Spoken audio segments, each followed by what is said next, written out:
Hi. Hi. Do you notice anything about me today? You have your leggings on. I went to the legging drawer today. The legging drawer. Did bats come out? Yeah, they did. Which is Did you have to preferred for this season.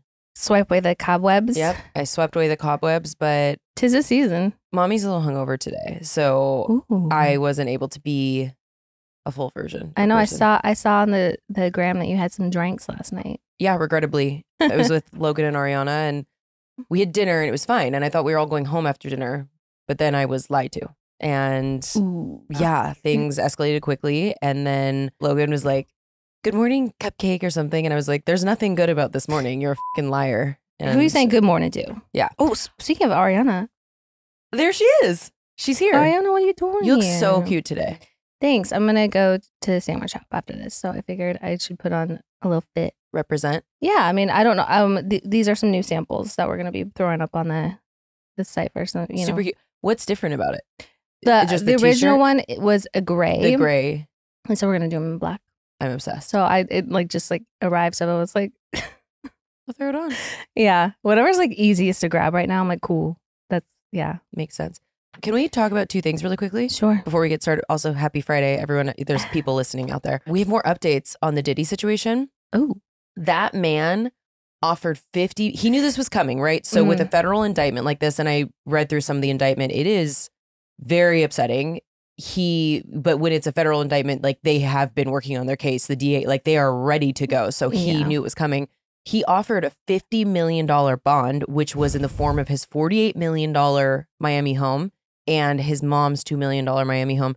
I wonder if he told his mom that he was just like, they denied it. Yeah, Mom, you gotta go. Yeah, Mom, sorry, bye. You're out. They denied it. So he is in jail until his trial. And I love that for him. We're done with people with money and power abusing people and then getting away with it and getting privilege. No, you can stay in jail where you belong. Yeah, no, it's time. So that really delighted me this morning. And then also, did you see Tana Mojo's video talking about how she was offered millions of dollars by a political party to sponsor a candidate? And she turned it down, and she was given a list of people who have taken the money and are currently actively sponsoring them. She said this all allegedly. She didn't disclose the party. But all I want to say about this, if you're an influencer, if you do any type of ads, you have to disclose. It's an FTC regulation. You can get in a lot of trouble. So if you ever see, so they're ad partner, there's regulations. Someone had stitched it and talked about the fact that there are no regulations at a federal level for political things. And I don't care what party it is. Something about that doesn't sit right with my soul. How can you sell someone an eyeliner and you have to tell them you're selling them an eyeliner? And then you don't have to say that you've been paid by a candidate? I think that's crazy. You should, if you just want to endorse them for free, that's great. But if you're taking money, you should have to say. Yeah, you absolutely should have. This ad was paid and whatever by and for this political, whatever. Yeah. So isn't that crazy? Why is that a thing? Because we're repping Chili's and we got to let you guys know, although we would do it for free also. Oh yeah, no, I would absolutely. But I have a triple dipper. I am a triple dipper. I will get, I have a triple dipper. Yeah, no, that's insane. Well, I mean, good on her for exposing that. Yeah. Even though she didn't fully expose, but yeah, I loved that. And I mean, it's also, it's nothing that we didn't know, but we are correct. We are thrilled to hear that. Do you have any notes about what's happening in the world before we get into it? No, I think it's great that there's been a solar eclipse, harvest moon, something else, all in one. The whole Twilight series last night. Yeah, last night the moon was really bright. I tried to look at it. I even pulled out my telescope, but I couldn't. I don't know what my telescope wasn't operating correctly. I forgot you had a telescope. Yeah, that is such a random thing. But I just went out and admired the moon. But that thing was so bright. I also have astigmatism and I didn't have my contacts or anything in. So it was just the light flares were really flaring and it had beams going everywhere. But anyways. Well, I'm glad you got to see the suggestion moon. You should just Google photos of it so you can see it more clearly. The suggestion moon? The suggestion of the moon. Oh, since it was pretty blurry, I'm sure it looked like the Sweat Tour with Charlie XCX. Yeah. All the strobe lights. But I want to go to that. I know. I'm going to be in Europe and I'm really sad about it. I know. I thought about that. I know. Because I was like, oh my God, the 15th and 16th of the forum, Tina, I should go. And I was like, oh wait. I was supposed to be going on the 16th, but yep, I'll be in Europe. I'll be having a croissant. Well, you have to miss it for anything. Yeah. Yeah, I would say that's a good reason. I have completed Emily in Paris. All of it? Yeah. I watched. I'm so proud of you. I had watched 4 seasons in 2.5 days, which should tell you about what I was doing this weekend. And but I had the last 15 minutes. I have so many grievances, but I don't want to like spoil it for anyone. Let's talk about that on next week's podcast. Week? Okay. Yeah, for sure. Because I got a lot to say too, because I fucking love that show. Okay. Well, if you listen to the show and you watch Emily in Paris, get it finished before next week so we can chat about it. Yeah. Okay. Should we do some Hometown Heroes? Yeah. Let's do some Hometown Heroes. Let's get into it. Welcome to Disrespectfully With Katie Maloney and Dana Cathan. Unapologetically. We're here to do what we want to do. Spilling the tea. Babe, you're going to see the power of women, like disrespectfully. So, Kimberly says, hi, ladies. Love you both and love that we now get 2 podcasts a week. I'm constantly in hysterics on my way to and from work. I thought you both might like to hear about quite possibly the worst date I ever been on. A man that I now can only describe as walking basement behavior. Ugh. Back in 2019, I just turned 30. I found myself back on the dating scene after a fiance of 11 years, and I split due to him starting a whole new relationship 8 months prior. But that is a story for another time. Was it Dave Grohl? Is that who you were dating? My God. It's just a man. I'm just a man. It's just a man. Sorry, men, but change the narrative. Anyways. I don't want to be a man apologist. Like, I always have a tendency to do that because it's like, there should just be a disclaimer, not only in our podcast, but based with who I am in the world. Perhaps I should wear it on a shirt. Not all men. Yes, I know not all men, but like lots. Too many. You gave yourselves. You gave yourselves the reputation. I gotta say. Okay. Anyway, she says, a friend of mine convinced me to give the dating apps a go, and while skeptical, the dating scene was much different than it had been when I had last been single. This led me to Hinge, where after a few dates here and there, I met Mr. Basement. We chatted for about a week before deciding to catch a movie and get dinner. He asked me to send me his number so we could chat off the app. I gave it to him, but when it came to getting his number back, he said he wanted to see where things went first and make sure I wasn't crazy. Red flag number 1. What the I immediately know who a man is if they reference an ex being crazy, if they say you could be crazy. I would be so done with that. I don't know if I can trust you, but you could definitely trust me. I could be crazy. Well, you could murder me. So what are you talking about? Like, that's... Yeah. He then proceeded to call me on a private number to try and organize details for our date. Chill. I love private numbers from Google Nums from men I just met. Nothing makes me feel safer. Yeah. What's sad is we've all experienced that. Oh, yeah. So again, men are not okay. We agreed on a time and day while he offered to pick me up and declined and said I was fine to drive myself. Good job. I had a thing about giving my address to strangers and he was cool with it. The date comes around and we're both running late. Of course, I couldn't call or text him because I didn't have his number. So I messaged him on the app and he called me again on private. Realizing we weren't going to make the movie, we decided to head to the beach and get dessert instead. We sat and talked and things seemed to be flowing really well until I caught him in a lie. During our chats, he told me he was 32, but when he mentioned the year he graduated, I realized this wasn't the case. I questioned him more and he admitted that he was really 38. And he told women he was younger because he got more interest from women my age and younger. But we've started off on a lie. So why would you do that? So again, he doesn't know if he can trust her and she's going to be crazy, but he's already lying. So that was red flag number 2. From here, the truth bombs keep coming. Not only had he lied about his age and where he worked, but he also lied about being married, supposedly separated, and that he had recently been released from prison after serving time for attempted murder.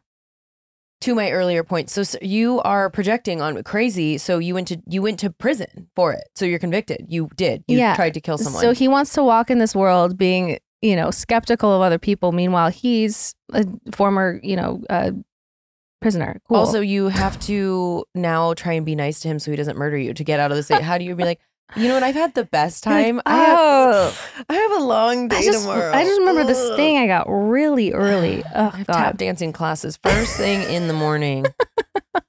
Okay. After hearing all this, I tried as best as I could to tell him I was uncomfortable and didn't think this could go any further after tonight. And then he turned. Ooh. He basically told me that I was going to die alone. I was past my prime and wouldn't be able to do any better. And he would have been doing me a favor dating me. Yuck. Once I had managed to leave safely, making sure he didn't follow me, oh, thank God. Thank God. And unmatched him on the app, I got random calls from private numbers for about a month after, which I didn't answer. No idea what happened to him, but this man has a permanent place in my basement. The joke's on him, though, because the person I matched with after him is the guy I'm still seeing 5 years later, and we also recently welcomed our little one. Thanks for reading. Love you, bye. It's scary out there. The delusion of so many, I mean, I'm now not on the apps, but I've talked about that before, about the lying about the age just by a few years, and they'll be like, some of them will admit it on the app, and they're like, needed to be in your age range. Wink. Well, maybe I had an age range because that's my age range that I'm comfortable with. So that's bizarre, but also a good on you for not letting him pick you up. Thank God. So he doesn't know where you live. But you have a partner now, but just for future reference for anyone else listening, if someone tells you that they have been convicted for attempted murder, don't break up with them until you are a safe distance away. You're on like a beach I picture it really desolate. They're like having a banana sundae and banana split, and then he's going to split you in half with an axe. So you got to wait till you're safe. Get out of there. Yeah. Like take your Choco Taco and beat it. Skedaddle. I just like, I don't understand when people get on these apps. Most people are on the apps because they want to find people, within their preferences, people that are in a certain age range, people that are not married. So like when you're on there presenting yourself to be a certain type of person, a certain age, single, and working a certain type of job, like those are pretty huge lifestyle things to lie about, just baseline. So like, what the fuck are you doing? Right. I mean, it's just, and obviously people can get on apps and lie too, but we're really glad you're safe and congratulations on your baby. Yes. I recently realized I was on some real silly goose behavior because I was paying for a subscription that I totally forgot about. Yeah, apparently been paying for it twice. That's where Rocket Money came to the rescue. That made it super easy to track all my subscriptions in one place, and it even canceled the ones that I've been paying for with just a few taps. If you're like me and you can't remember every subscription you signed up for because you sign up for everything because you're gullible, Rocket Money is a game changer. Rocket Money is your personal finance app that helps you find and cancel unwanted subscriptions, monitor your spending, and even lower your bills. Imagine seeing all your subscriptions in one place and knowing exactly where your money is going. For any you don't want, Rocket Money can help you cancel them very, very easily. With Rocket Money's dashboard, you get a clear view of all your expenses across all your accounts, which I know can be a little scary sometimes, but we gotta take a look. Yep. You can create a personalized budget, track your spending trends, and get alerts if your bills increase or if there's unusual spending. That just happened to me. My car insurance just went up for no reason, so I gave them a call. Thank you, Rocket Money. Plus, their new goals feature helps you automatically save money for things like paying off debt or building your savings without having to think about it. And here's a cool feature. Rocket Money can negotiate lower bills for you. They automatically scan your bills to find savings opportunities and will handle negotiations with customer service, potentially saving you up to 20%. Rocket Money has over 5 million users and has saved a total of $500 million in canceled subscriptions, with members saving up to $740 a year using all the app's features. Stop wasting money on things you don't use. Cancel your unwanted subscriptions by going to rocketmoney.com/disrespectfully. That's rocketmoney.com/disrespectfully. rocketmoney.com/disrespectfully. Hey, Disrespectfully listeners. We are excited to tell you about a game-changing hair care line that's been making waves. Lola V, founded by none other than Jennifer Aniston herself. If you ever felt like your hair could be doing more, the secret might be right under your nose, or more specifically, your scalp. Duh. Healthy, gorgeous hair starts with clean, nourished scalp, and that's exactly what Lola V's newest product, the Exfoliate and Detox Scalp Shampoo, is all about. This isn't just any shampoo. It's a 2-in-1 miracle worker. It's a scalp scrub and clarifying shampoo all in one, packed with activated charcoal powder, bamboo extract, and gentle AHAs. It gets rid of all that gunk that's been weighing your hair down, leaving your scalp feeling clean and refreshed. And let's talk about the soothing ingredients. Vegetable ceramides and B vitamins work wonders on irritation and flaking because the flaking gets to us. Plus, with alfalfa sprouts and pea peptides, you're looking at thicker, fuller hair in no time. What I love most about LolaVie is their attention to detail. Their B Pro 3 Bond technology really sets them apart, protecting your hair from damage while nourishing it from the inside out. And is perfect for all hair types, especially if you're dealing with a dry, itchy scalp. Yuck. Nobody wants that. No. It's icky. And here's a little treat for our listeners. Right now, you can get up to 15% off your entire order at lolavie.com. Just use code disrespectfully at checkout. After all, if you're going to trust anyone with your hair, might as well be the queen of the iconic haircuts herself, Jennifer Aniston. Personally, I've really been loving the Exfoliate and Detox Scalp Shampoo. My scalp just feels so much healthier and my hair has never had more volume. And the scent is so amazing too. It's a perfect blend of herbal, citrus, and woody notes that makes you feel like you're at a spa. And let's not forget about the precision nozzle. I wish I had invented it. It's so easy to section your hair and apply the shampoo right where you need it. Like, in the crown, it's like hard to get up in there. So smart. It lathers up beautifully and leaves your hair feeling soft, clean, and ready for anything. For the ultimate Sunday reset, follow up with LolaVie's intensive repair treatment. It's a spa-like experience you can enjoy right at home. Check out all of LolaVie's products at your local Ulta Beauty or head straight to their website at lolavie.com. Remember, our loyal listeners get an exclusive 15% off with code disrespectfully at checkout. That's LOLAVIE.com with promo code disrespectfully. Don't forget to tell them we sent you. Your hair will thank you. Alora says, "Hi, love you both. I'm turning 30 this year and have been reflecting on my 20s. Of course, this has me cringing at all the bad sex I've had. Whether it was a man faking a seizure after sex, throwing up on a dick while you job. It was a chimichanga. Okay, to be fair, I don't think there's like a good thing to throw up on a dick per se, but like a chimichanga, I love chimichangas. I haven't had one in too long. Yeah, I mean, I don't necessarily want it right in this moment, but chimichangas are like a once a year kind of thing, if that. Have you ever thrown up on a dick? No. There's like the occasional like gagging. Yeah, that's what I'm saying. Like, I feel like I've been close when surprised, but this poor person tooting while writing someone. Ugh, I could go on. By far the funniest story. I arrived at my fuck buddy's house in the middle of the night. Naturally, we went straight to business. My dude starts going down on me and my eyes pop wide open. There's a burning sensation that starts mild, which I think is weird, but whatever, I'm horny. However, it quickly turns into straight fire. Like I'm burning from the inside out. I jump up and start saying, what the fuck? Dude is also freaking out, now asking what is wrong, and all I can muster is it burns so bad, what did you do? He looks so confused until I see it register on his face. He had a party earlier in the night, which included doing the Carolina Reaper challenge. Oh my God. Have you heard of this? No. It's like the one chip challenge. Like, do you? So it's like the spiciest thing. Like the one chip challenge. What's crazy to me about that is you have to use a glove you're supposed to use a glove, but then you put it in your intestines, which is, I don't understand that. But I'm pretty sure a Carolina Reaper is the spiciest pepper on the planet, so people think it's fun to see what happens to their bodies. I've never had an ulcer before. I've never gone to the hospital for a food, and I think it's time. I'm in my 30s. Like there's just things that you could just not do that. Also an option.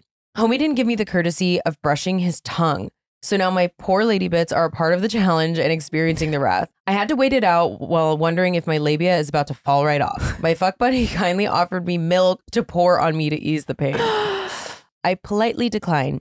Needless to say, I went home shortly after, defeated, sweating, and wondering if I will ever feel normal down there again.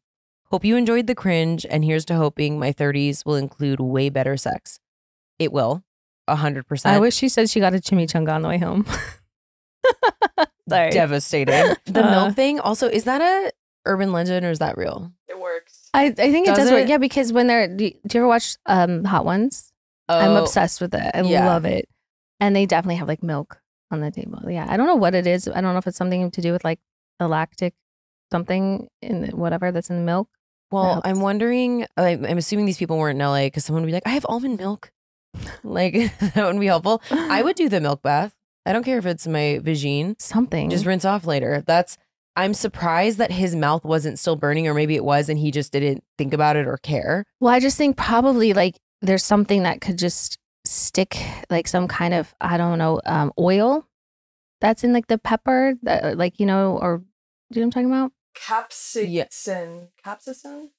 It's the like element in peppers that make it spicy. Yeah, so I feel like that might stick to like probably your mouth for some time. Same reason why probably even like after you like probably could like wash your hands after time having it on your hands. Like if you touch your face, if you touch anything else, like it could be very problematic. This kind of reminds me of a freak fire and ice KY lube experience I had back in the day.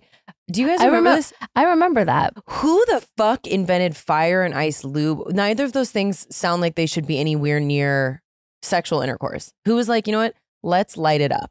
I just don't understand. I was sneak attacked with it. I didn't know what it... Yeah, the fire element, I understand. Like ice is it interesting? Like, has anyone ever like done like an ice cube thing with you? No. Okay. I know the ice cube thing, but I've never had it. Have you had it done? Yeah. Did you like it?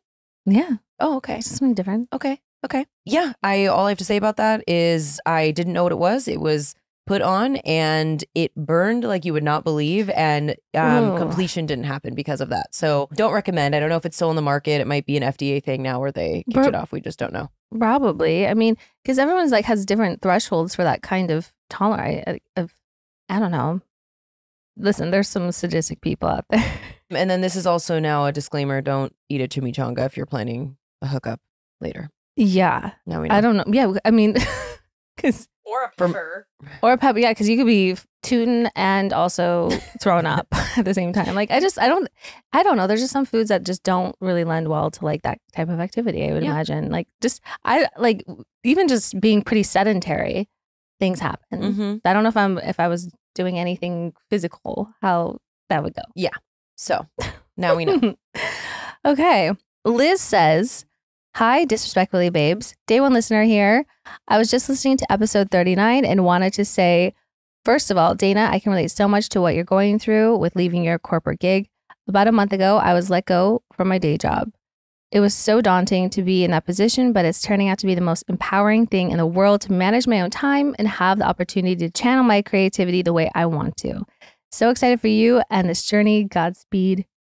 Cheers emoji. Cheers back. Congratulations. I mean, not that you got let go, but I'm really happy to hear that it's turning out to be such an amazing positive thing for you. Silver linings. Also, please say fuck it and go get those nips pierced, lip, septum, etc., and live your best lives. All of my body mods make me feel like my hottest version of myself personally.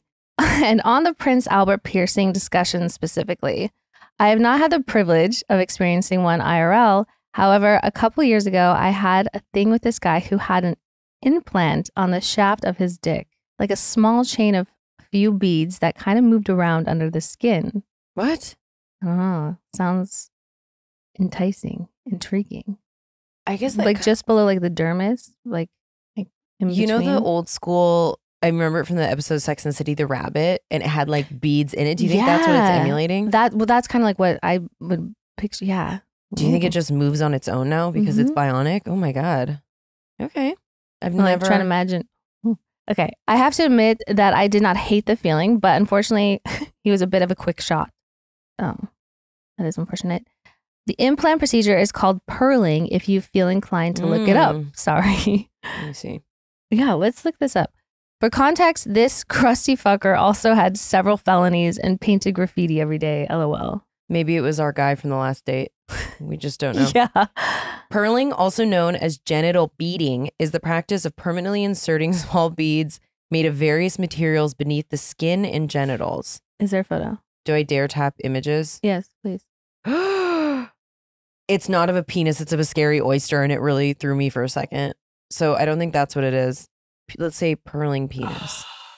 Yeah, that's exactly what I thought. Oh. Okay, wait. View image. Let me see. No. This is the worst thing I've ever seen. Oh. No. There's too much hardware happening. No, I can't even look at this. I'm going to throw up. How do you differentiate between That looks like it could be a fungi of sort. I would not feel safe with that penis. It looks like it'd be a tumor. You know how I don't like little holes and little things? That like really lit that up for me. Ugh. Okay, well, maybe no. Okay, well. But, you know, okay, whatever. She said she didn't hate it. Okay, which perfectly leads to my parting words. I need to applaud y'all for talking so openly and often about the importance of romantic boundaries.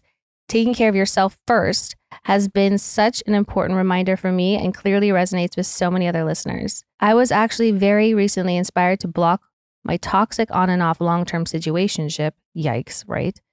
And immediately felt a weight off my shoulders. It's beautiful. Thanks again. Y'all are hot and smart and inspiring as hell. XOXO. Well, thank you for that. Yeah, thank you. And also look at you. You're in your creative era. You're getting rid of toxic men. You are killing it right now. So the purling, I was not at all prepared for what I was. And also illuminating. We seldom run into things sexually that we've never heard of. So that's a first on this podcast. Exactly. So thanks, I guess. All right. Anonymous says, hello, love the pod, big fan, kisses and hugs. On the last episode, Dana said she wanted to hear an arrest story. Yes, keep sending them in. Well, I've got a treat for you. This story takes place in good old Pullman, Washington, where I went to college. Go Cougs, that is where I went to college. This is Wazoo, the degenerate, really, it's a tiny, tiny town that is a huge party scene. Okay. Huge Greek system. Dana, I think we know. I forgot you were in a sorority. That's so weird for me to think about. No, it is so weird. I was the Delta Gamma. Oh, DG. I lived next to a few. What was this? This is their cult. Wait. Isn't it like an anchor? It's the theme is sailor, so you're like it's like a sailor wave. Oh, hate it. Yeah, I was in a sorority, and let me tell you, I almost got kicked out for fighting physical my first semester. It wasn't fair on I was mistreated, but it was a great experience. It ended up being a great experience because the friends that I made there, but it was the dictators in that bitch. The amount of Regina Georges, it absolutely exists. I had a lot of trouble with that, and a lot of them were very privileged, and I was putting myself through school, so there was a lot that they couldn't relate to. So I wouldn't necessarily do it again, but I did have an overall good experience, net positive. All right. But yeah, am I a typical sorority girl? No. I wouldn't say that I am. Dana, I think we knew some mutual folks, but never got the pleasure of meeting you directly. Oh. Going to make this quick, but it does involve an arrest, a frat boy, and a good old college town. So I was 19, and this is the week before classes started. This was called syllabus week, and it was so much fun, but it was just a week of blacking out straight. So naturally, it was a Saturday night, and I'm about to drink myself into oblivion. Yes, you are. Until I could sneak into my favorite underage drinking hole, Mike's. If you know, you know. Some of the best nights of my entire life was in the basement of Mike's, the sweatiest, grimiest place you can possibly imagine. So it's not a bar? No, it is. You walk in upstairs. I also had a fake ID and used it frequently. But an underage drink? What is that? Because she was 19. So she was not 21. So she was using a fake. Because she's calling it an underage drinking hall. Okay. Oh, no. You absolutely needed, because I had a fake ID, and they thought. Just checking. They thought that was my name. And then I became 21 and I came back my senior year and I was like, oh, actually, I'm Dana. I'm not Jessica. Oh, nice to meet you. Did you have a fake ID? I did for just maybe a year. I used one when I was 20. I went to New York with my boyfriend at the time and used it there. And then I remember I still had it, and I went on a trip to Vegas with my grandma, and we went to Margaritaville, and she thought it was the greatest thing ever. And she was so tickled by it that I sat and had frozen drinks with her, and she's like, this is so cool. I paid $20 for my sister's college friends, and I looked more like her than my sister, and it served me so well. I got into so many places, almost got it taken away once, and yeah, best nights of my life. My God. Yeah. One time they brought strippers in. There was this guy, DJ Goldfinger, he might still be there, but he was the DJ at Mike. So it's upstairs, it's a bar. Downstairs, it is a fratty hole, but they played the best music. Did he wear a gold finger? No, he didn't. I don't really know where that came from. But one night I came downstairs and he was in my home at 3 a.m. I don't totally know what he was doing there. It's possible my friends brought him back and they went to bed. We also didn't lock our doors. And I came down the stairs and I was like, hi, because I knew him. I knew who he was, but I hadn't really talked to him. And he was like, do you want to go to Jack in the Box? And then I paused because I didn't know him well enough to get in a car with him. And he goes, I'm not going to murder you. And I was like, okay. Great. So I went. So FYI, don't get in a car if someone, it worked out for me, but if someone leads with, I'm not going to murder you, could be a problem. Mm-hmm. I got absolutely hammered with my friends and my cousin and his girlfriend were visiting in town. So I told them I meet up with them later. This detail will be important in a moment. After 12 rain years, I left to go meet up with my cousin. I left with my boyfriend at some point and we started walking over to where my cousin was staying. What is a Rainier? Rainer? It's a beer. Oh. And I'm sure they make regular size Rainiers, but I remember the tall boys. So if you had 12 of those, you are a unit. I don't know how you did that and were able to walk, but good for you. My boyfriend and I were walking towards a guy on the sidewalk who was pretty intoxicated.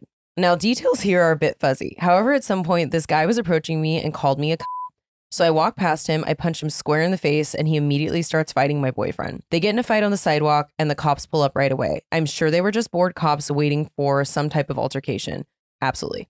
I book it into the nearest house, run into the living room because I didn't want to be busted for being underage drinking. Already had one MIP. Okay, obviously she didn't know whose house is what. This again, no one locks their doors. You just, but like she knew that she could just like, it's just like expected that everyone leaves their doors. 100%. It was just like honor system. Did you ever get an MIP? No. I never got one, but I have run from police many a times, and that started. I've never like had to run from cops. I've never like. But even in high school, no. Okay, I'm a little like bummed about that. Oh, you know how many fences I've scaled, like fucking Toby, whatever his name is in Spider-Man. I'm like, "Kra-ta-ta-ta." One time I went over one into a sticker bush, which was a blast. Oh God. But yes, I never got one, but many escaping the police. I look out the window and they are fully arresting my boyfriend. I have a moment of bravery and I run out of the stranger's house and tell the cops to arrest me instead. What a hero. By the way, don't ever interrupt. They're going to arrest you both. So I know you had the Rainiers though. Yeah. They put me in handcuffs and put me in the back of the patrol car.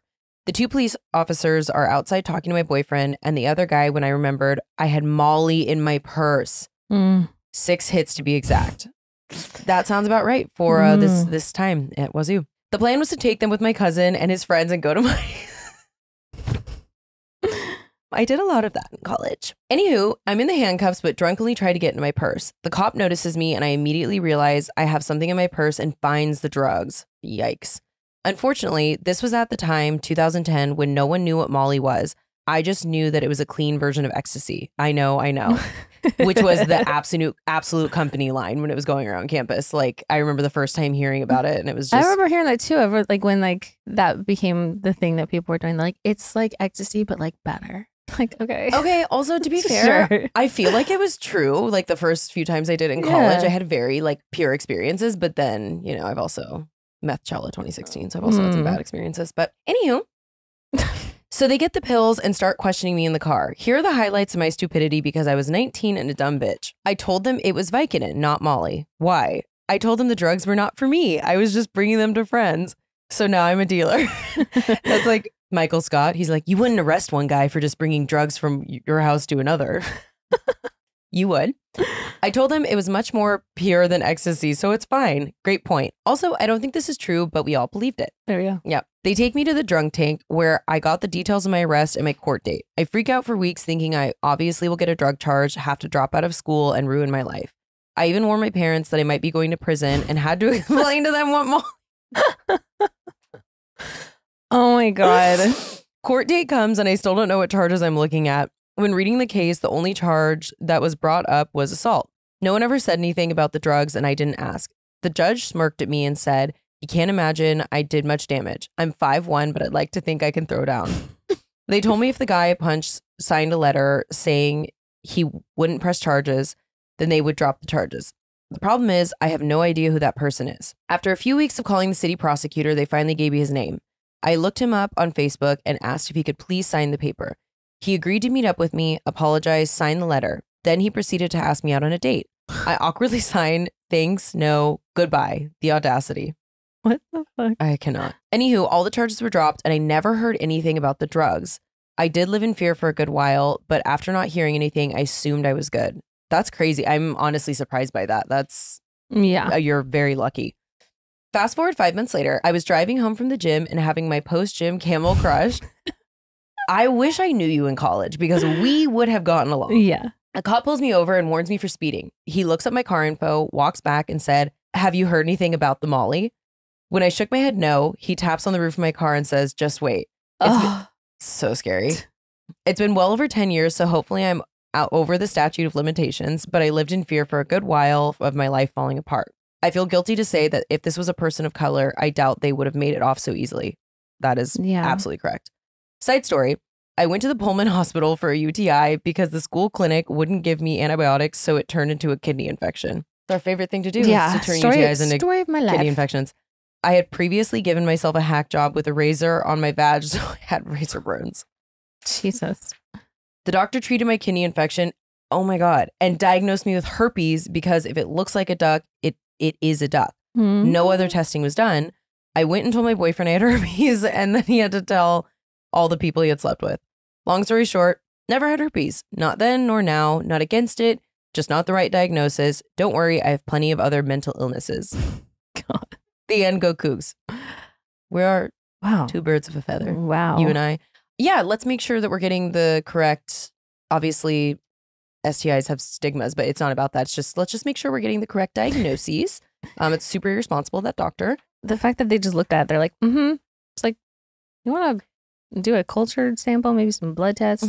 That is such a, 19-year-old drunk person thinking of being like, no, don't arrest my man. I want to do it. Take me instead. But you are iconic. That might be my favorite hometown we've ever had. I need as many arrest stories as possible. Please keep sending them in. That is amazing. That's great.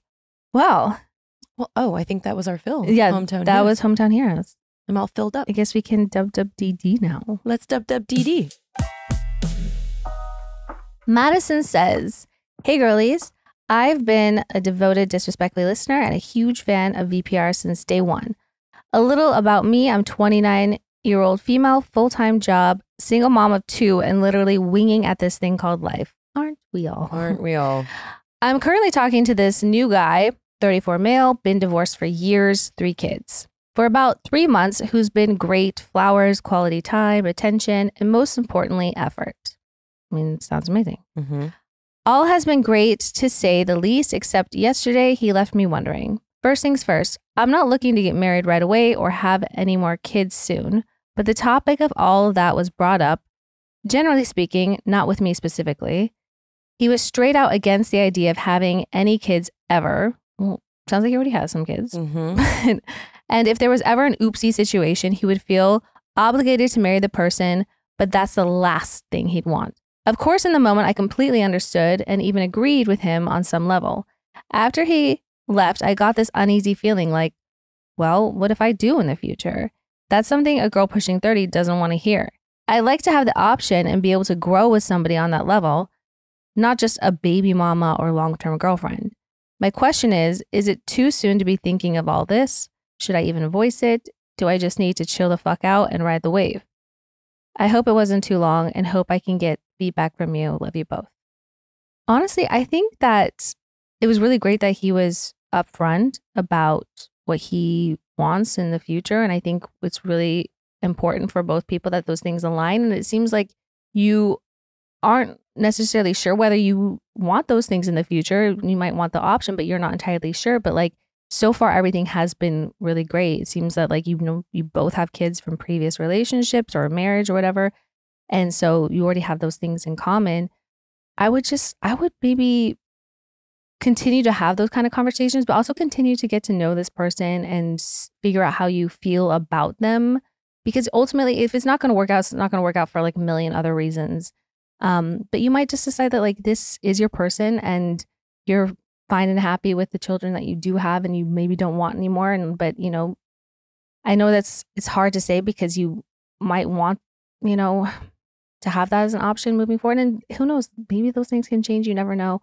But I mean, I would definitely still maybe continue to have the conversation, but I don't know. I think I wouldn't be overthinking it right now. I just continue to like get to know him and see how you feel moving forward. I mean, I agree with you on all fronts. I think that you definitely have to decide what you want. But honestly, before you even have the conversation with him, I love how upfront he's being. I know even if it isn't the answer you necessarily want to hear, we always want someone who's telling you the truth. And also if someone's telling you that, you should believe them. I wouldn't hope that it's going to change down the line and even if it maybe could, you should operate go off what he's telling you. Yeah. You do not want kids with someone who doesn't want any more kids with you. Like, or even if he doesn't want them in general. Lots of people end up being parents that don't necessarily want that. And the child is who suffers in that situation. So I think that you just need to sit with yourself. And if you're okay with continuing to go with the flow and keep getting to know him, then great. Then you should do that. And then you'll have to decide, okay, this person does not want these things. Either that's okay because I love them so much, or it's not because I want to keep myself open to that possibility. So we definitely can't make that decision for you. But I think that as long as you know what's best for you, you'll be able to make the right decision. Yeah. I think you got to marinate on it That's a bit more because you should have all the things you want. Yeah. And also, I mean, we don't want to make this decision for you, but you're 29. You're incredibly, incredibly young. So please don't feel like, I hope that that's not weighing on your decision at all, that you're like, I'm 29, so I should be at this place. Please, God, just know that you're very young. I mean, pushing 30, that's like, I remember I've said those words myself, and now I look back, I'm like, just shut up. Like, I'm not telling you to shut up. I'm telling me to shut up, because like, that's like, life's not over. When you turn 30, life begins. How old were you when you got married? 31. And how long were you guys engaged for? It was a year. So you were 30. But we had been together for like 4 or 5 years prior. Do you feel like there was an element of that, of some internal pressure that like you should be getting married by what point? Like, why did you want to get married when you did? No, I felt all the pressure. I felt the pressure because it was like, these are the things that like I always wanted. And I also thought like it would, be signs of like commitment, and, like I thought it just meant more than it actually did at the end of the day. Did you think that things would change in your life, in relationship? I thought things would change. I thought we would, I mean, I felt like I was dragging Tom through a lot of like life decisions and those types of things. So, and I thought like it would help us get closer, and it'd help our relationship deepen and our connection deepen with one another, but it never did. And so, and it's not that I didn't want those things. It's not like I didn't want to be married, or I didn't want, any of those things, but like when it's not with the right person, it's never going to be right. Right. And it's not going to last. It's not going to be successful, and it's just going to not feel great. Right. Yeah. Well, I'm also sure that's very relatable, because, and we're not saying all marriage can be a source of many wonderful things, but I do feel like that plays into a good amount of marriages that ended up happening and then not working out, is just those pressures of like feeling like it's going to change things, or that they should be at this place in their life. Because I'm guessing if you have those problems, marriage is not going to repair that. No. Good luck, Maddie. We love you too. Julia says, hey ladies, thanks so much for reading this in advance. I adore your tangents, rambles, and everything you do on the pod, especially for women. You both speak up consistently regarding important matters that hit close to home for many of us out there without a platform, and I thank you for that. Plus, you look hot as fuck doing it. Thanks. I'm kind of in an interesting space in my life right now as a newly stay-at-home mom. I gave up teaching high school art at a local high school where it was an incredibly fun and fulfilling job with students. I was no longer willing to risk my life while getting paid shit to do so. Yeah. Such a problem. I'm so sorry you had to make that decision. Yeah. Couple of scary incidents with students, a concerning and near sexual assault, and another student who loved talking about how he'd shoot up the school, which was only the tip of the iceberg. Jesus Christ. Let's just say I traded in my paint, love of teaching, and time with some awesome high school beauties because of fear of dying at work, not at all helped by active shooter trainings at 7:30 a.m. Yikes. I made the change to be at home with my two sweet babes and watch them grow and learn and kiss their cheeks 24/7, which I do not regret for a second. Last year, I wrote and illustrated my first children's book called My Patio. I have others in process, and also a novel for teenagers I'm working on now. Congratulations, writing a book and getting it published is a huge accomplishment. I put my fine art on the back burner since my main media was oil and sharp pieces of glass that aren't so kid-friendly. I was at the Calabasas Barnes & Nobles one day with my kiddos and started talking with a group of older folks around our parents' age. They were so sweet, and we had fun conversation, and they asked me what I did, so I shared about my children's book that was upstairs. A few days later, my old secretary emails me that a big Hollywood producer called looking for me and that we had met in Barnes & Nobles. Of course, I Googled him, and I couldn't believe that this guy literally wrote one of my all-time favorite movies from the 90s that I had named my cats from, plus a zillion other things that he's done. I called him and we talked for a long time and it was great. Fast forward through my family visiting him and his lovely wife at their house to giving a few film ideas I had written to get his input, to him asking me if I wanted to draw some things for an upcoming presentation for another film. We collaborated a lot in person and by telephone meetings prompted by him. I pulled a lot of all-nighters since I have no free time to work during the day. After I dropped them at his house, I felt something change. He was no longer interested in working with me. Everyone kept saying there was no evidence, but my gut was telling me he was up to something. Every time we talked on the phone, he seemed more distant, but kept saying all the things that you would want to hear, like how talented I was and what a hard worker I was. I'm not sure what happened, if he's okay and just uninterested, or life happened and he's sick or hurt or what, but I'm not going to keep bothering him. And I guess I take his no response to my last email as a hint, even though when we spoke a few months ago, he told me he wanted to see me and my family. Confusing. Here's my question. In our last phone conversation, he had read my most recent version of my novel in the works and gave me some criticism that halted me in writing because he commented on the very thing about my writing that I thought was special. I stopped believing in myself and went from writing every day during nap time with a baby on my boob and another in front of the TV to becoming a zombie on Instagram instead. Do I keep going and just say fuck it, or take his hints as proof that it's not that good / I'm not that good? It's very hard to get a book published and find a literary agent. It takes lots of energy and time. I feel stuck in my decision to pursue or leave it behind. Thank you, cuties. With heart, Julia. Okay, so it is hard to get a literary agent and get a book published, but you've already done that. So what we know is that you have proof of concept and proof of success. I would say constructive criticism is a good thing. You could use it to make you better, but you cannot let the opinion of one singular person who you respect, so I understand why it feels big and it's weighing a lot, discourage you from continue doing what you're doing. That's the opinion of one person. And who knows what's going on? We can't make assumptions, but I would say he gave you this criticism and then pulled away from you. So it unfortunately, you're probably not going to get closure, and it really doesn't matter if it's just something they're busy and it has nothing to do with you is my point. So do not give up at all. What are you talking about?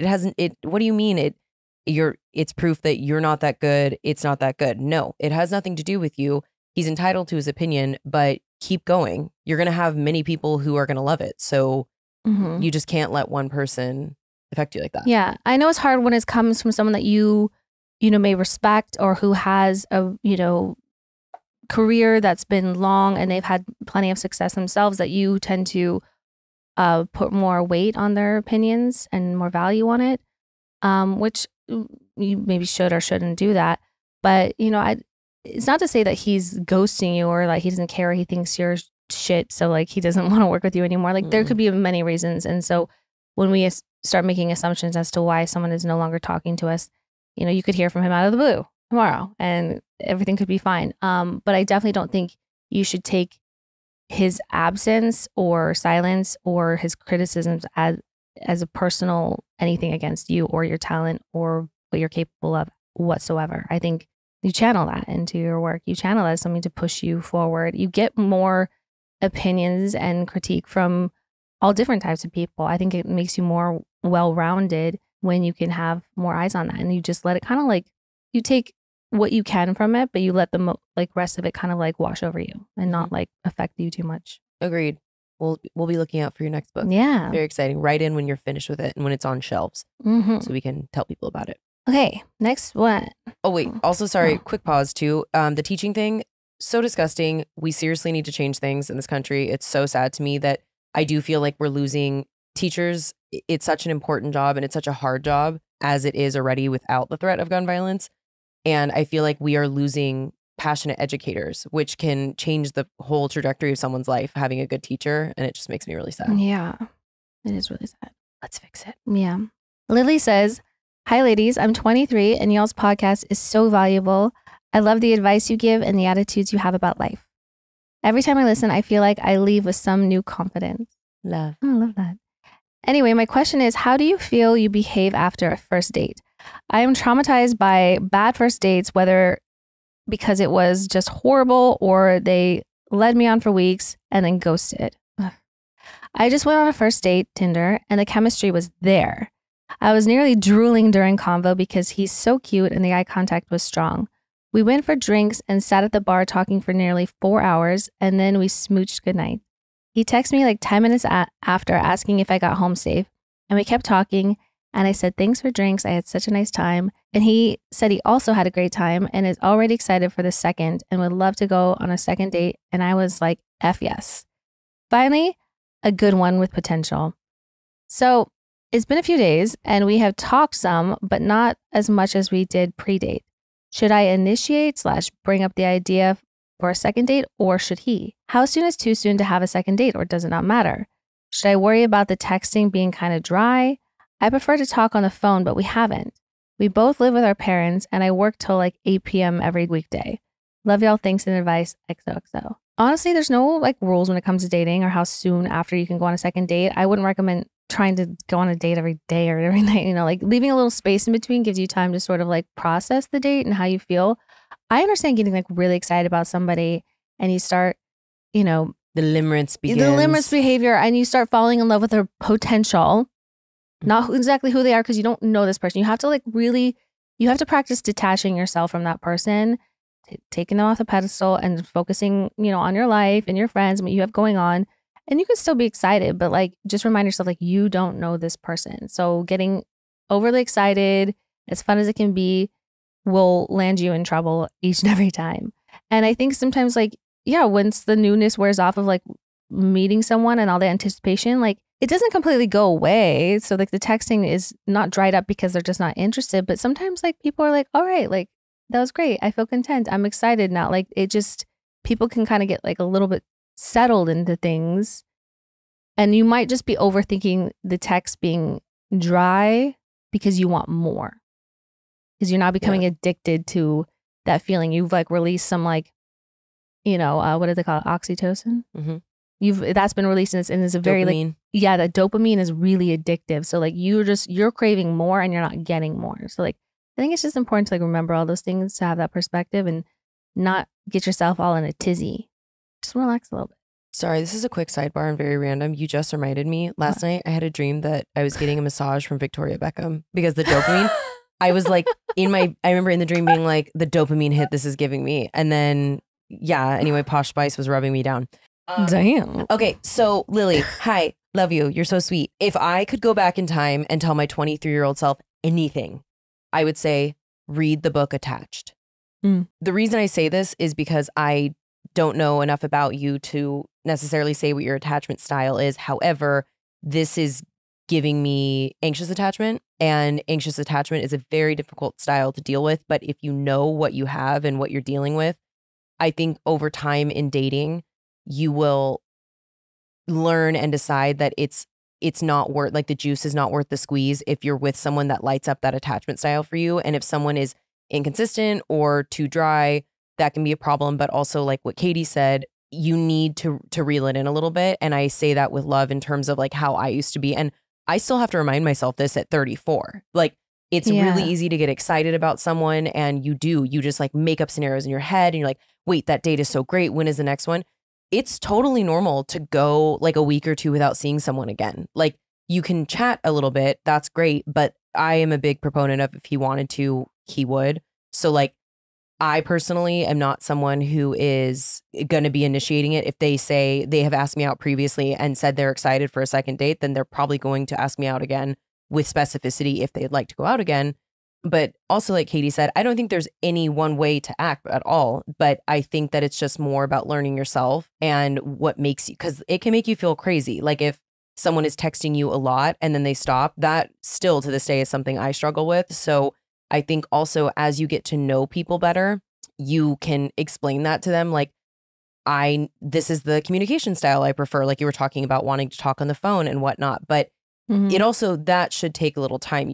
Like a first date, you don't know that person. So you can have the things that you like personally that you like, but as you get to know them better, then you can tell that. And then if they're not doing it for you, then you decide if you'd like to keep seeing them. Yeah. And you'll learn like their communication patterns too. Like maybe there's certain times of day or certain whatever that they are more communicative than others. You know, like sometimes like people like during like the work days, the weekdays, like they're not on their phone or texting as much as they are like in the evening time. So I think give yourself just time to like get to know the person. And also like you were talking about your attachment styles, there are people that will trigger those things and light them up, but you can also like be lighting yourself up with those things too. So, Totally. So really paying attention to like what sets those things off, and if it's usually you ruminating over something, find out what that is about and try to like heal those things a little bit, because it's all something from our past childhood often, but like figure out what it is. Yeah, totally. But you're gonna be fine. You're gonna do great. We're so excited for you, and you're so cute. Anonymous says, "Hello, beautiful ladies of Disrespectfully. I would love feedback from both of you, but this question is more geared towards Katie, as we have seen her doing this on Vanderpump Rules in the past. How do you get over rage texting people? I'm finding myself in a rage texting phase of my life right now, and I know it's wrong. I feel bad after I do it, but I can't seem to stop myself when I start seeing red in the moment. I just would like some insight/help on what helped you to stop doing it and move past that phase. Love you both, sexy beast. Please never stop being yourselves." Oh, the rage texting phase. I have thoughts on this, but it's you start. Okay. Well, I've been there. I've been Are you out of that phase, or is that still who you are? What's happening? Do you receive rage texts from me? I have, but like, but not so I wouldn't say no. I've been there. Oh my God, when you get into that, like seeing red and you just can't stop it. It feels like a rush. It almost feels like good, which is like fucked up. So I know that feeling. I got real tired of having to apologize and then living with that like kind of anxiety afterwards of like saying things I didn't mean after the fact, and saying too much and or just things being out of context, and it's just like never a productive thing in my life that I got in the habit of doing somehow. And I think it was also came from a lot of places of like frustration with certain people, not everyone, but like because that became a pattern behavior, I practiced it a lot on everybody.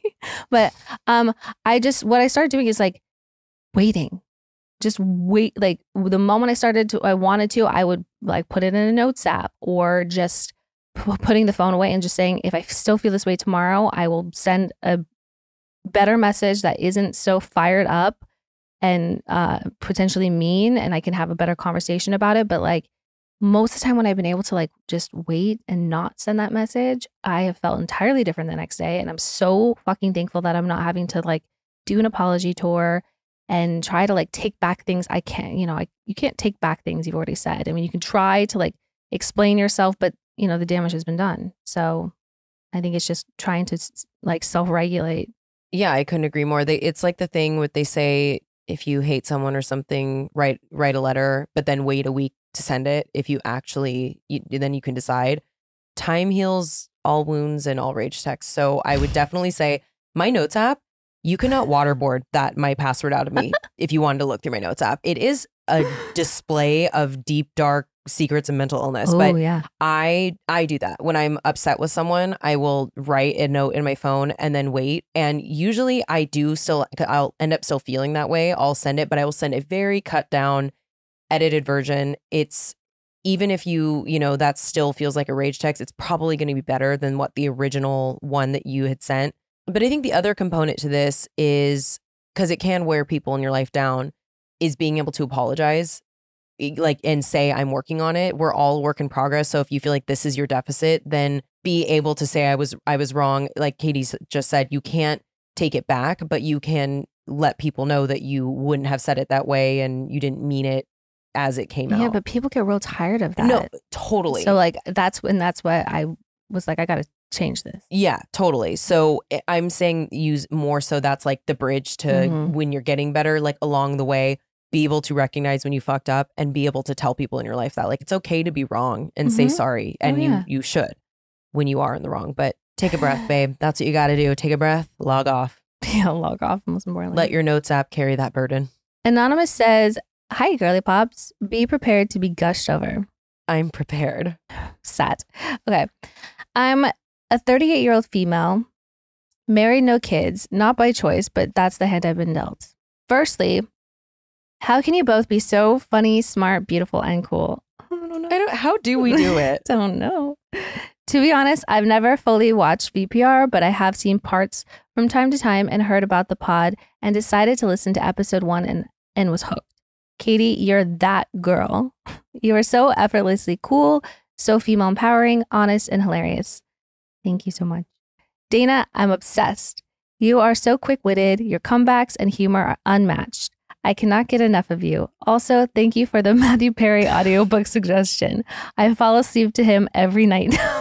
LOL. It's weirdly satisfying. As a fellow Seattleite, I love hearing about your references of home. Keep shining, girls. Oh, we love you. That was also sweet. That is a gift and a curse, Matthew Perry. I'm sorry that I have done that to you because you will listen to it one of these days I'll give in. every day for the rest of your life. Okay, now I need your help. I work in a salon and work closely to my clients and co-stylists. Personal hygiene is very important to me. Ooh, us too. Yeah. I'm pretty sensitive to smells and take pride in being clean and smelling good. It's my favorite thing. Because of the nature of my work, sometimes I'm close enough to my clients I can smell their breath. Not even joking, I can smell cigarettes and coffee and what they had for lunch. Jesus. Probably just the cigarettes and coffee. That sounds like an awesome lunch. Mm-hmm. I keep mints at my station for them and have entire hygiene kits for myself in the back.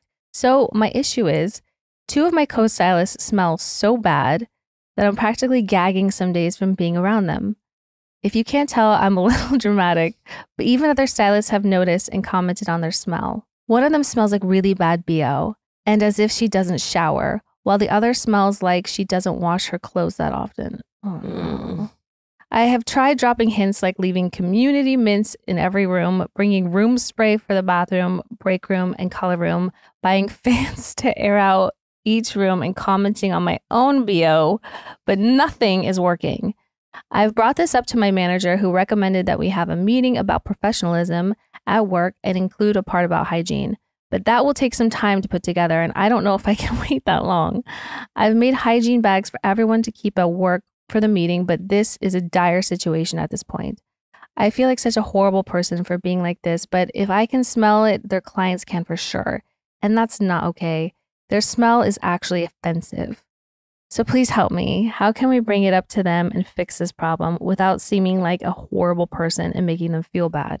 Thank you for your help. Oh, that is such a tough situation to be in. Yeah, because it's so uncomfortable. You always hate to be that person where you're like, hey, you have something in your tooth, or like, you know, when someone's talking to you and they have like really bad breath, you're like, and it's you just keep leaning back and back and back. Yeah, and especially if you hadn't had an opportunity to tell someone that they have something in their tooth, it's like almost like there's been too much time that's passed. I try to like tell them right away, but like I can't say it now because it's been like 5 minutes. No, it's miserable. But the thing is, it's just because no one wants to embarrass anyone else. No, it's like it's also hard to do. But it's like, that's like a very temporary thing. Eventually when someone catches it in the mirror, they're going to get it. But like, if someone consistently stinks and they don't smell it, like I feel like if I've had like a busy day and it's been a little maybe warm outside, I'm like, I feel right. Like I need a shower. Like I cannot stand like the feeling of just knowing that like you've been like sweating and you probably don't even stink, but I just like feel that grossness. Like, how do these people not notice? One of my biggest fears is being stinky. Being stinky oh my God. or having bad breath. No, because it's like my biggest thing is always like being told I like smell good. Like I want that to be like my, you know, sort of, what do you call it? Signature. My signature, you know? So I don't know. Like I think because everyone is like on the same page, like if everyone else that you work with is commented on it, it's like a very kind of like known thing and people are talking about it, that rather than trying to organize some like meeting where it's going to be like discussed, I think someone's got to be the one. I mean, this is absolutely your manager's responsibility or the owner of the salon. Truly it is, because usually when you get some kind of like HR handbook, there's something about hygiene in there. Like, yeah. and you should be following those things. So like if a manager does need to reprimand them, just like, hey, like, and blame it on like the book, blame it on like, these are work protocols. And like, it's been brought to our attention by, you know, people. Again, not wanting to embarrass, because you just don't know anyone's situation at home. But I think if you can't, a meeting does take time to organize. An email is a very quick thing. So I think that the manager needs to say, this was brought to our attention. We don't want to single anyone out, but it's been a consistent thing. Please make sure that you are following these guidelines for hygiene in the workplace. This will be discussed further at the meeting. And then if you also then have the meeting and it still doesn't change, then the manager is going to have to pull them aside individually and tell them. I think, if the manager can just push out an email to everyone and pull something, if there is a handbook, that you were all given. If there's not, that's fine. But just like something that like clearly like lays out exactly what needs to happen. Like you cannot be wearing like probably if like strong perfumes are never like really allowed. Those kind of things. Hair must be clean. You must be washed, like if you are, and then say we're gonna have a meeting. So yeah, if things don't change by the meeting, like let there still be a meeting that happens because like have that be like the sort of trial period between that email and the meeting to see if things change. Agreed. But because then when that happens, there might need to be like a direct call out. Good luck to you in the meantime. Ugh, that's so bad. I hate that. Keep some Zofran on you and some Vicks. Back when I had to work with cadavers way too often when I was in spine implant sales, they used to keep Vicks at all the stations because of the smell. And so it would help. Like you put it on your mask. Oh, you just put it like put it under your nose or on your mask. So that's what you were smelling. The amount of cadavers that I've been around explains a lot about who I am as a person. Oh my God. Okay. Anyway, Kate says, okay, so I was hanging out with my friend and she had this great thought prompt. Would you rather be able to A, know if someone is lying to you, or B, know someone's kinks and fantasies just by looking at them? When she first asked me, I was like, oh, kinks and fantasies, obviously. How fun and messy. She quickly agreed. Then we went to a wedding and asked our college friends and their partners the same question about 15 people, and everyone said no if someone is lying. Are we freaks? Help. WWDD. Also some quick flowers. As a single 35-year-old woman, this podcast has been a godsend. I regularly quote you both to anyone who will listen because you are so funny and relatable. Instead of feeling existential dread at the thought of being single, I now see it as a blessing and opportunity. You've both had a huge part in that, and I wanted to say thank you for sharing yourselves with us. We really appreciate you. Love you both. Well, thank you. That's so sweet. It is a blessing and an opportunity. But the best. But yeah, no. I think those 15 people that want to know if someone's lying have some trust issues. Yeah, because I 100% want to know someone's kinks and fantasies without question. But I also think that I'm sure you agree with this. I can tell for the most part when someone is lying. Yeah, it's easy. And if I can't, I'm probably not going to fuck with you. Yeah, I have I been fooled in my life? Yeah, absolutely. But for the most part, I feel like if I've been fooled by you, I'd no longer fuck with you. But if everyone else, like, yeah, I can tell if someone's like lying, and usually you can suss that out. But yeah, I want to know what kind of freak people are. Yeah, that's fun. Sometimes you can look at someone who looks a little milquetoast, a little vanilla, and then they're freaky. So I'm like, what are you freaky about? I want to know. Do you draw the line at any kinks? Like, what would you be open to? Or what would I not be open to? Yeah, either. Like and I would draw the line at anything having to do with poop. Bruh. No poop, no scat. There's a name for, there's these influencers going to Dubai. There's a specific name for it specifically to get shit on. And I'm like, no, thank you. No. Would you peg someone? Yeah. Have you ever had that opportunity? No. No one's asked me and I feel upset about it. I would absolutely top someone. I'm like, please. I think that's something that people are scared. There's a lot of kink shaming that happens. Totally. And I think that's something that's like pushing the envelope. A lot of people do like, oh, I want to be like handcuffed. Okay, fine. There's like really like soft, like little kinks that people like that are more, common. But I think pegging is something that someone would maybe be like scared to bring up if that's something that they wanted. There's an incredible episode. If you've never seen Broad City, you need to. It's one of the best shows ever made. And there's an incredible episode of Broad City about pegging. Yes. It is so funny. It's Abby she's like in love with this guy in her building. She gets to go out with him and then finds out he likes to be pegged. And Alana is obviously is so supportive of it and so amazing. And it's just the best thing ever. But Broad City, what a goddamn great show. Oh my God, I love that show. Kinks and fantasies, duh. Mm-hmm. You guys are like LA Broad City. That's the nicest thing you've ever said. That is like such a compliment. Wow. Satan's niece says, hello, queens. Hey. Hello, Satan's niece. How's the temperature down there? The heat wave like up here? Yeah. Been listening since day one, and real quick need to say, Dana, everything about you is a breath of fresh air. I paid Satan's niece to say that, obviously. Your humor and your transparency are two things I wish to emulate. Katie, I want to be just like you when I grow up. I'm 2 years younger. Thanks. Also, my wedding makeup was modeled based on you because you're perfection. Oh, thank you. Anywho, I'm the last one of my friends to get married. I'm on the other side of 35, so I have babies on my mind. For a long time before I met my now husband, I was staunchly of the opinion that I would not have kids. I'd be a cool, hot, single aunt. And I was happy with that. Now that I feel more secure and more confident with myself, and I have a partner who would be 50-50 with everything, having a baby seems like a serious possibility. Unfortunately, one of my best friends has deemed this a betrayal of the highest order. She and I were supposed to be childless together forever. At first, I thought she was joking, but every time I so much as look at our friends' kids, she'll be ready with a taunt about my biological clock and how I've broken my promises to her. I can take a joke once or twice, but now it seems like she's serious. My question is, how the hell do I respond to this? She did it in public, and I'm not witty enough to have a comeback, or I don't know how to stand up for myself. Please help. Love, Satan's niece. Okay, first of all, your friend is serious. Your friend is not your friend. This isn't a friend to you. Your friends wouldn't treat you like that. Yeah, I hate like oh, I'm joking, but I'm like actually serious. It's like those are the worst kind. It's so passive aggressive, and you can completely tell when someone is doing that. So, I mean, this is a good thing to say in general if someone makes you uncomfortable or is being rude. I like to, you just put it back on them. You pause and you just say, I'm surprised you're comfortable saying something like that out loud in front of people.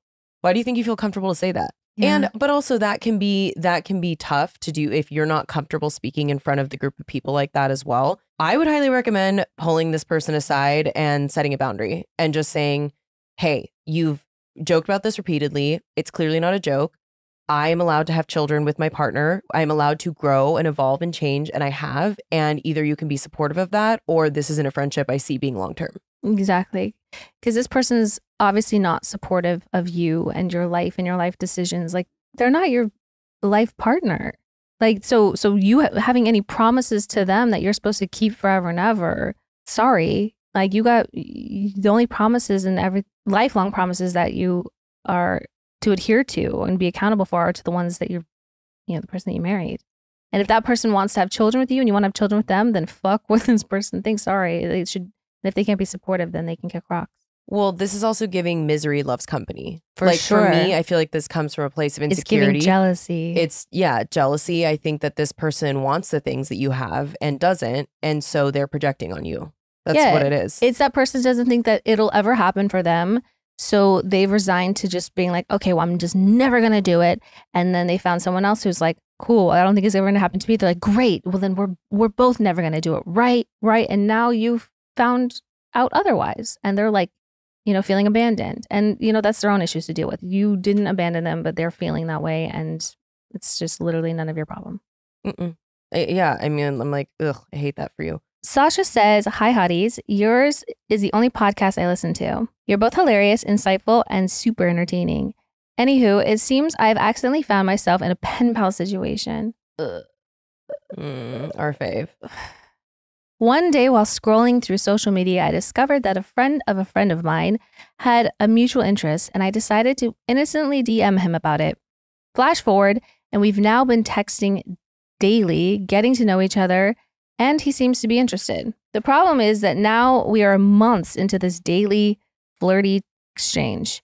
He hasn't asked me out or even insinuated that we get together in person. He lives 10 minutes away, so it's not a distance thing. I don't know what my next step should be. I've hinted multiple times that we should meet up, but he's never taken the bait. Am I just being impatient? Should I go with the flow? I fear if this continues, he will inevitably get friend zoned. I don't really tolerate most men nor their shenanigans, so the fact that he's held my interest this long, I think means something, right? Advice, please. No, it doesn't mean anything. You don't know this person, and what you've done is you've created a false sense of intimacy because you've actually never met. So again, you've created this whole idea of this person that you just don't seem to know even exists, because that's what happens in these pen pal situations, because you don't know if there's chemistry. You might think that there's chemistry, but also the fact that you've hinted that you should meet up and he's never taken the bait means that he doesn't want to. Because if he wanted to meet up with you, wanted to hang out with you, that would have already happened. He lives down the street. The only reason why these things ever happen is because of distance or space and all those factors that usually interfere with those things. And I think, I don't know, potentially maybe he might have a girlfriend. This is sounding like there's something else that's bigger that would inhibit that from happening. And that's happened sort of to me. Like, there's been some of that, like, I get into this like type of exchange with, and then I come to find out that they have like a full ass girlfriend. I'm like, wow. Like the Valentine's Day post happens and you're like, oh interesting. Interesting. Never mentioned that one before. do you know how many absolute scoundrels I have let in my life under the guise of being like, I don't like a lot of people, because I don't. That's part of the reason I'm single. Yeah. It's not just like I could, date lots of people, but it's also a mutual thing, right? And not a lot of people hold my interest. I cannot even tell you how many people I have let stay in my life way longer than I should have. And I wish I had learned that sooner. So please do not lie. You're lying to yourself. Like you're telling yourself, well, they're special. They're not special. You're special. What should you be patient? How much? What are you? It's been months. You've been texting for months, and this is not us judging you. This is us trying to help you. Your next step should be blocking this person. Literally ghost them. Goodbye. You have nothing else to say. Not to mention, if you've put it out there, like we should hang, and it isn't coming back, that silence is loud. They're not like just they're just a silly goose who doesn't know what that means. They know what that means. They don't care. They don't want to hang out with you. I know.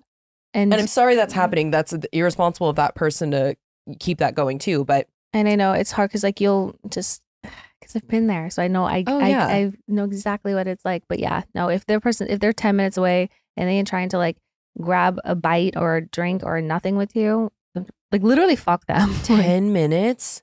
Yeah. Babe, this person's not in Rome. They're not in somewhere else really far. They're not in Norway. I don't know what to tell you. They're 10 minutes away from you. Tell me you hate me without telling me you hate me. I'm like, no. So cut this person off immediately, please. Yeah.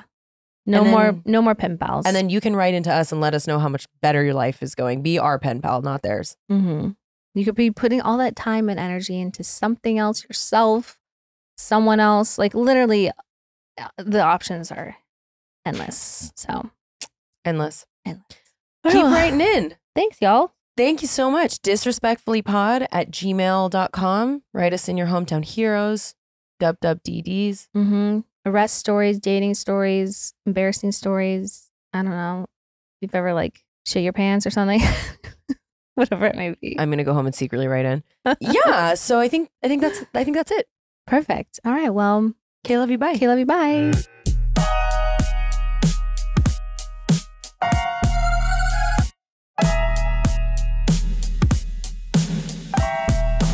Babe, you're gonna see the power of women, like disrespectfully.